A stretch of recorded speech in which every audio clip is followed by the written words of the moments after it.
What is up, guys? Welcome back to the channel. And in this video today, we are going to be doing some of the first mods on the G80 M3 here in the garage. Well, not in my garage, but we're going to take it to the shop. We are going to do the front carbon grille. We're going to install the Eibach front springs. We're going to put some spacers on, hopefully get the stance and the fitment of the wheels a little bit better and get away from that monster truck look that I know I personally hate. But you know what's funny is that I swear the universe does not want me to keep this car clean. I am in Tucson, Arizona, and it snowed all night. What the heck? So crazy. It never happens here. This is probably the most snow that we've got here in Arizona since I've lived here. More specifically in Tucson, like over the last 4 years. Absolutely crazy. But that's what we're going to be doing. So stay tuned, follow along the journey, getting those mods installed today.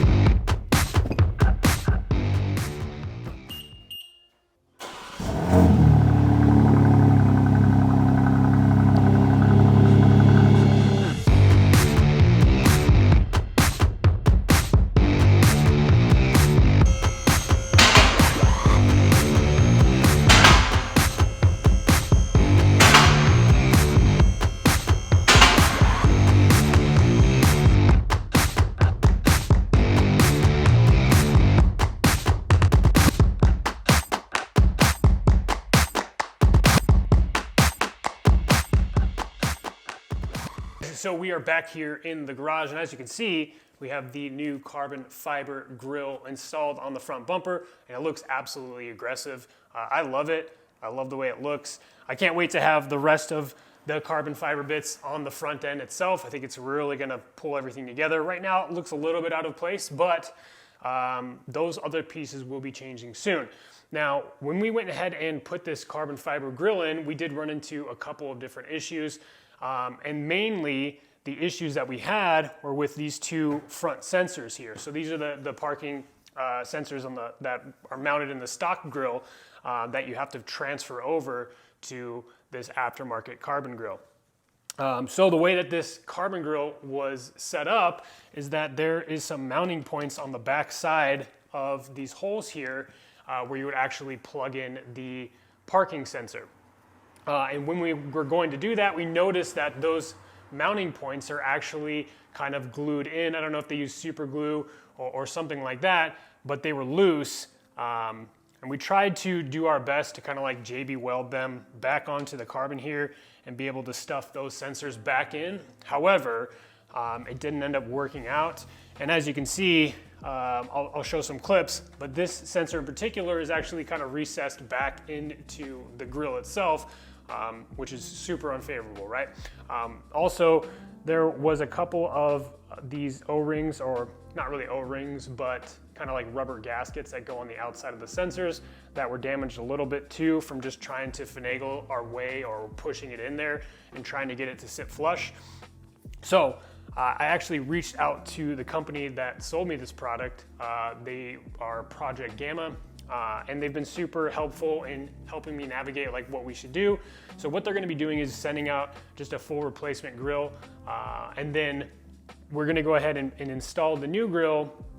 And when we're installing the new grille, we're going to go ahead and put in the Project Gamma front-mounted intakes as well, and you'll be able to see those intakes through the front of the grille, which, in my opinion, I think it looks great, right? However, it's probably not for everybody, but I think it looks good. And that's the best part about being able to modify your car, right? Is like, it's very individual based, and it's based on my taste, not everybody else's. So we're getting that sorted. The reason why I have to wait until next week to do all the rest of the modifications or to do any like of the performance-based modifications is because I have the 1,200 mile run-in service coming up next week. So hopefully I can get the new grille in next week, and then by next weekend be able to do that stuff and hopefully record a better video, because I'm gonna show you some clips, but I wasn't able to get the best clips of like the actual problem that we're having with the sensor, just because it's hard to record and do the stuff at the same time. But The other thing that we did do is the Eibach springs in the front, and I think the fitment is perfect. I think that this is probably the way that it should have looked coming from the factory and not have this like monster truck look. So we fitted those springs into the front end, and then also added in the spacers into the front end of the car too, to kind of give a little bit more poke and a little bit more of an aggressive look, and it came out great. All right guys, so let's go ahead and check out the fitment. So before, it looked pretty rough, right? It looked very much so like a monster truck in the front. Like I could get more than 3 fingers in that gap. Now it's like just 2, so I think it looks perfect. Here's like the side profile, what that looks like compared to the back, and it's pretty much spot on with the back. So it looks definitely a lot better. And then if we come around from like the front, you can see the fitment on how that pokes out just a little bit, or it's maybe just a little bit too far out. These are 15 mil spacers in the front. Maybe could have gone a little bit smaller, maybe 12 mil spacers in the front would have been a little bit better, but still overall much better of a stance and look compared to the factory. Now, like I said, we have some wheels coming for the car, which ideally we won't have to use spacers with because of the offset of them. But I've been working with a local company here called VT Forged, and we've kind of come up with a design that I like and I think that will look well on the car, just basing that off of a couple other different wheel companies that are out there making wheels for the G80 platform or the G8X platform as of now. But overall, I definitely think that the addition of not only the grille, but the springs and spacer definitely makes it look a lot better. Now, like I said, we have a whole bunch of mods coming this next week and in the future as well. So that is going to wrap up our video for today, guys.